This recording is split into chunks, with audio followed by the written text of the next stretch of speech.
In the courtroom, he caught a stomach-turning detail that no one else seemed to notice. As the young girl tearfully described how she'd been molested, the defendant, her creep of a teacher, was actually hiding his hands under the table, reliving the whole thing. Years of legal experience told Kevin everything he needed to know. The girl wasn't lying. Every word was true. The innocent client he'd been defending was, in fact, a morally bankrupt scumbag. Kevin immediately requested a brief recess, then stormed off to the bathroom, seething with rage. Defending a piece of trash like that would mean betraying his own conscience, but walking away meant ending his 63-win streak and possibly his entire career. Kevin was caught between his ideals and his integrity. Just as he stood there torn, a reporter friend pushed through the door. The guy had watched the whole trial, and he came in throwing snide little jabs, saying Kevin was hiding in the bathroom like a coward because he knew he was about to lose. He predicted Kevin's winning streak would die with this case, that he'd become the laughingstock of the legal world. Had to close out someday. Nobody wins them all. A total has-been. Those biting words cut straight through Kevin's moral line. Vanity slowly devoured his reason, and a strange little smile crept across his lips. Back in the courtroom, Kevin laid out evidence against the girl. He painted her as a troublemaker, claimed she acted out in class, drew nasty cartoons mocking her teacher, called him a moron. That's why she'd been kept after school for discipline. Then he went full attack mode, accusing her of fabricating the molestation story out of revenge. His words were so sharp, his attitude so vicious, that the girl and her lawyer had no way to fight back. With nothing but a silver tongue and a willingness to twist the truth, Kevin transformed an innocent victim into a vindictive liar. The verdict was exactly what you'd expect. The jury ruled the girl had lied. The pervert teacher walked free. And just like that, Kevin's winning streak lived on, but he had no idea what he'd just unleashed on himself. At the celebration party his wife Mary had thrown for him, a stranger, a black man, suddenly called Kevin's name and handed him an elegant business card. Turns out a prestigious firm called Milton & Associates had taken notice of Kevin's exceptional courtroom skills. They wanted to bring him on board, offering him a much bigger stage. At first, Kevin thought it was a joke. Then the man pulled out a check with a number on it so big, Kevin had no reason left to say no. The very next morning, Kevin was escorted to the firm's headquarters in New York. Forget the lavish interior, just the size of their office space, smack in the middle of Manhattan, said everything about Milton's clout. This place was the gold standard of the industry. While touring the office, Kevin crossed paths with a stunning woman in red. She was so striking, he couldn't look away until she coldly shut the blinds in his face. That snapped him back to reality. Then, in a spacious office, Kevin met the godfather of the firm himself, John Milton. This legendary figure had his own way of sizing people up. After a brief exchange of pleasantries, Milton led Kevin straight up to the rooftop terrace. Up there sat a massive infinity pool, connected to the outer ledge by a single narrow walkway, no railings anywhere. Just looking at it made Kevin's stomach drop, but Milton stood right at the edge without a hint of fear. He called it a stress test. To him, pressure sharpens focus, and focus is the key to success. But Kevin, a small-town guy at heart, was clearly more motivated by money. When do we talk about money? Money! That's the easy part. The first thing Milton handed him was a place to live, a luxury apartment right across from Central Park. The firm gave it to top performers for free. The higher your rank, the higher your floor. Milton himself lived on the top. Kevin and Mary thought they were prepared, but the moment they walked in, they were stunned silent. Bright, open spaces, gleaming hardwood floors, an open layout that was honestly flawless. Even their black neighbors mentioned, with a touch of envy, that this kind of suite was usually reserved for partners. The fact that Kevin got one right out of the gate said a lot about how much the boss valued him. Mary couldn't believe how successful her husband had become. They were both walking on air, like they'd stepped into a dream they'd never dared to have. Completely unaware that every gift in life comes with a price tag, you just don't always see it. To welcome Kevin, Milton called a meeting of the senior partners and gave him a top-floor office. Soon after, Kevin got his first case. His client had slaughtered a goat in his basement, and his neighbors had reported him. The district attorney's office had charged him with violating public health codes. It was an open and shut case. The evidence was overwhelming, and there was almost no way to win. But Kevin knew exactly what this was. A test from Milton. Winning this case would make or break his future at the firm. So for the next few weeks, Kevin threw himself into the case, working around the clock, day and night. Meanwhile, Mary threw herself into decorating their new apartment, full of excitement. At first, everything went smoothly, but as the days went on, Mary started to grow more and more restless and irritable. She felt like she had nothing to do all day, no purpose, just drifting through life. And with Kevin always gone, buried in work, her life felt empty and meaningless. Luckily, before long, Kevin's sharp mind found a crack in the prosecution's case, a breakthrough. In court, he argued passionately that his client's goat slaughter wasn't a crime, it was a religious ritual, and just like that, he won the public health case, hands down. Milton was thrilled with his performance, and threw a lavish, black tie gala to celebrate. It was Mary's first time at an event this fancy, and she was riddled with nerves. She made Kevin promise, again and again, that he wouldn't leave her alone all night. But barely minutes after they walked in, Kevin forgot all about his promise, because out on the balcony, he ran into Christabella, the stunning woman in red he'd seen before. Christabella wasn't just breathtakingly beautiful and seductive, every word that came out of her mouth was provocative, laced with innuendo. She had a way of making people lose themselves, of drawing them in without even trying. Just as the two of them were deep in conversation, Milton suddenly appeared. But he wasn't there to ruin Kevin's fun. There was a crisis at the firm, and the emergency. The firm's biggest client, Alexander Cullen, had just been indicted by the prosecution. He was charged with the murder of his wife, his stepson, and the family housekeeper. The case had already caused a media firestorm. Milton wanted to hand the case to Kevin, but the firm's managing director, Bob Brooks, was firmly against it. He was worried Kevin was rising too fast, that he'd threaten his own position down the line. So he pushed Milton hard to give the case to a seasoned, veteran lawyer instead. But Milton's mind was made up. He had complete faith in Kevin's abilities, and in the end, he insisted that Kevin take the lead on this explosive, high-stakes case. When they got home that night, Mary was heartbroken and furious, hurt that Kevin had left her alone all night. Kevin tried desperately to explain himself, but Mary wouldn't hear a word of it. She stared daggers at Kevin, screaming in rage, and even banned him from their bedroom. The cracks in their marriage were already starting to show, but Kevin didn't have time to focus on it. He had to win the Cullen case. If he did, he'd take New York by storm, become the most sought-after lawyer in the city. But while he was buried headfirst in his work, something absolutely terrifying and unexplainable happened to Mary. She was out shopping with the female neighbor, just a normal day, when out of nowhere, she saw the woman's face morph into a demon's, right in front of her eyes. The horrifying sight made her heart stop. She ran for her life, fleeing the scene as fast as she could. Even when she got back home, she was still shaking like a leaf, traumatized, pale as a ghost. She told Kevin all about the horrifying thing she'd just seen. She was absolutely convinced there was something deeply wrong with this place, with the city, but Kevin just brushed it off, scoffing at her story. He thought Mary was just new to the city, struggling to adjust to her new life, that she was just stressed, and seeing things that weren't there. Not long before, the couple had moved to New York City for Kevin's promotion, into the luxury apartment the firm had given them. But ever since they'd moved in, it was like a dark, unseen force had wrapped itself around Mary. Her mental state was getting worse and worse by the day. You know, you buy a couple of new suits and you're fine. It's a little more than that, Mayor. I have this whole fucking place to fill! And I know we've got all this money and it's supposed to be fun, but it's not! It's like a test. The whole thing is like one big test.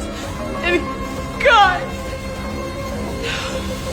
Desperate to help the distraught Mary, Kevin had his mother come up from their small hometown to stay with them. Just as they arrived at the apartment building, they ran into Kevin's boss, John Milton. He greeted them warmly, but Kevin's mother reacted in a strange, off way. She was clearly unsettled. She mumbled a few awkward, half-hearted words, then hurried inside, her steps unsteady, and the very next morning, she was already packing her bags in a rush. She said she couldn't stand living in the city, that she wanted to go back home, and she begged to take Mary with her. Kevin had no idea why she was acting this way. This is home. Understand? This is where we live. I'm not going back to Gainesville. Unbelievable! But after his mother left, he was even more determined to climb to the top of his career. He threw himself completely into investigating the Cullen murder case, working non-stop, with no time for anything or anyone else, and with no support or affection from her husband for weeks on end. Mary's mental world crumbled. She spiraled into an even darker, more terrifying place. She started having constant, terrifying nightmares. She kept hearing strange, unidentifiable sounds that no one else could hear. You could see it in her face, in her hollow, lifeless eyes. She was hanging on by a thread, on the brink of a total breakdown. When Milton found out what was happening with Mary, he actually told Kevin to walk away from the case, to put his sick wife first, because that's what truly mattered. But Kevin didn't even hesitate. He turned the suggestion down flat, without a second thought. You know what scares me? I quit the case, she gets better. And I hate her for it.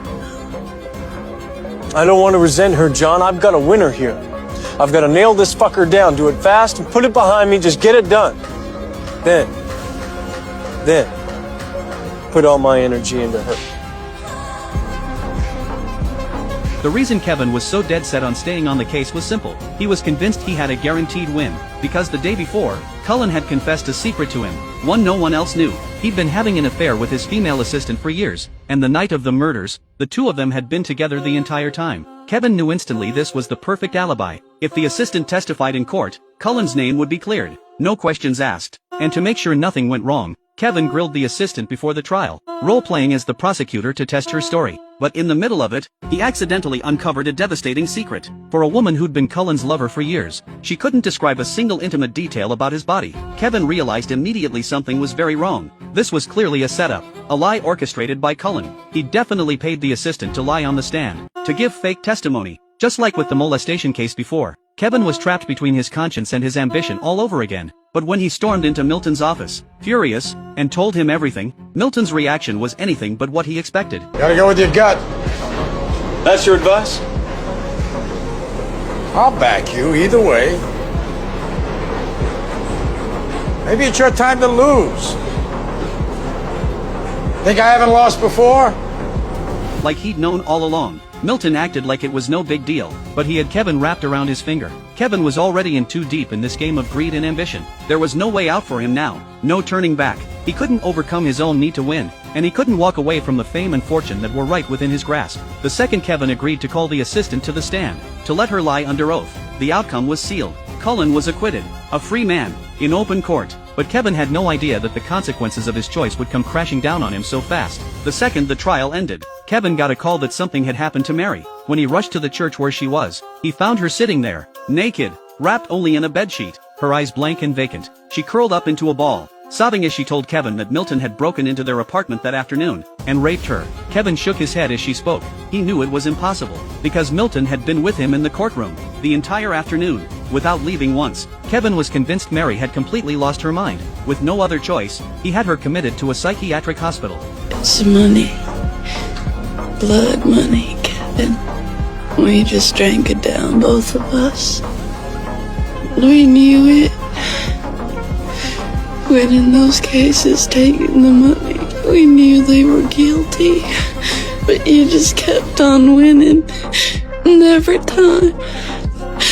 Before Kevin could even process what Mary had told him, more strange, horrifying things started happening, one after another. After he won the Cullen case, Kevin was made a partner of the firm. Bob, the managing director, pulled him aside privately. He told Kevin that if Milton tried to replace him with Kevin, he'd expose all the firm's dirty secrets. But the very next day, Bob was brutally murdered by a group of homeless men, supposedly over a stolen wallet. And as they killed him, the men's faces morphed into demons, right there in the street. At the same time, on his way to visit Mary in the hospital, Kevin was stopped by an investigator from the Department of Justice. The man told Kevin that Milton was a devil, a monster who existed solely to serve evil, because every single one of the firm's clients was involved in horrific, illegal crimes behind closed doors, arms trafficking, drug dealing, money laundering, you name it. Kevin wanted nothing to do with it, at first, but then the man mentioned the teacher. They found him yesterday.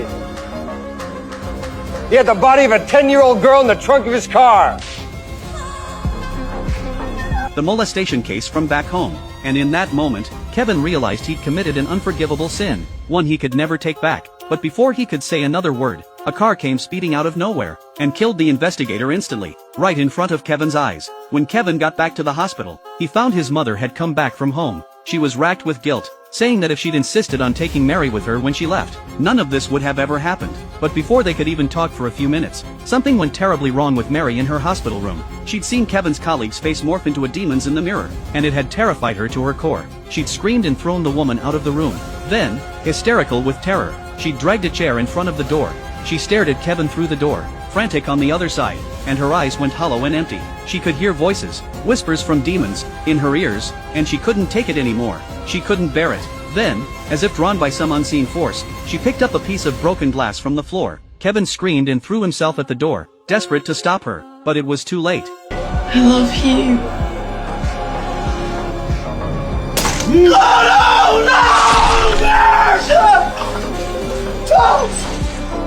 Watching his wife die right in front of his eyes broke Kevin completely. He was consumed with grief, and he couldn't understand why any of this was happening. That's when his mother told him the truth, the secret about who he really was, the one that had haunted him his whole life. More than 30 years before, in a restaurant in New York City, his mother had met a waiter who knew the Bible cover to cover. They'd spent only a short time together, but she'd gotten pregnant with Kevin, and the man had vanished without a trace, never to be seen again. Until that day, outside Kevin's apartment building, she'd seen him, and recognized him instantly. Milton! He's your father.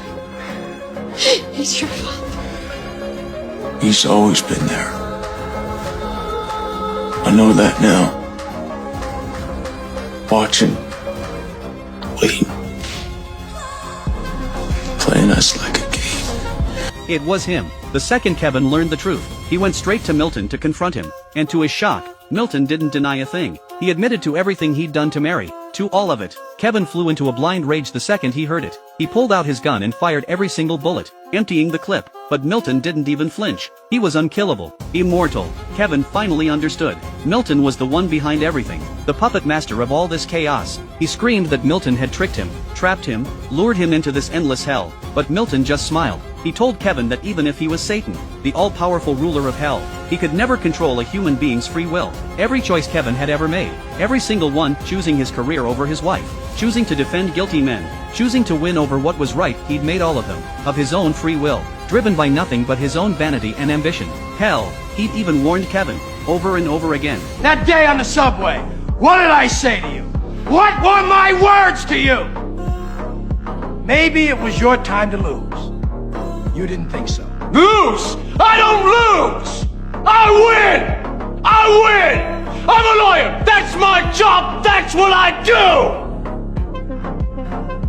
I rest my case.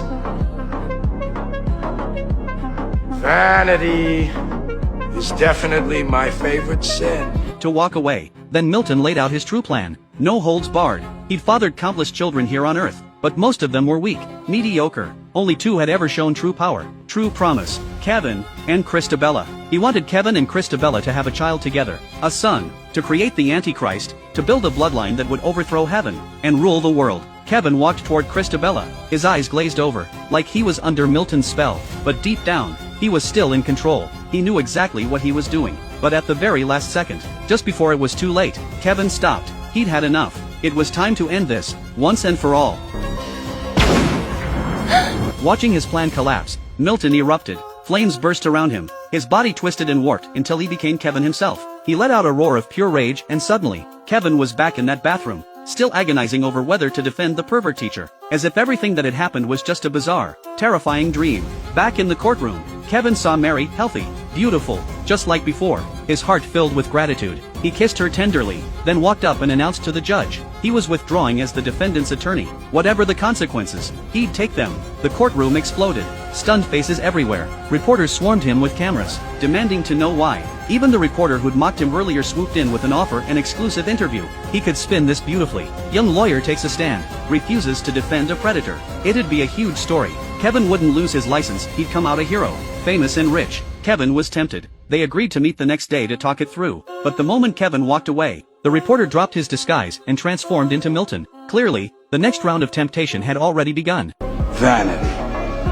Definitely my favorite sin. I'm Jack, thanks for watching. See you next time.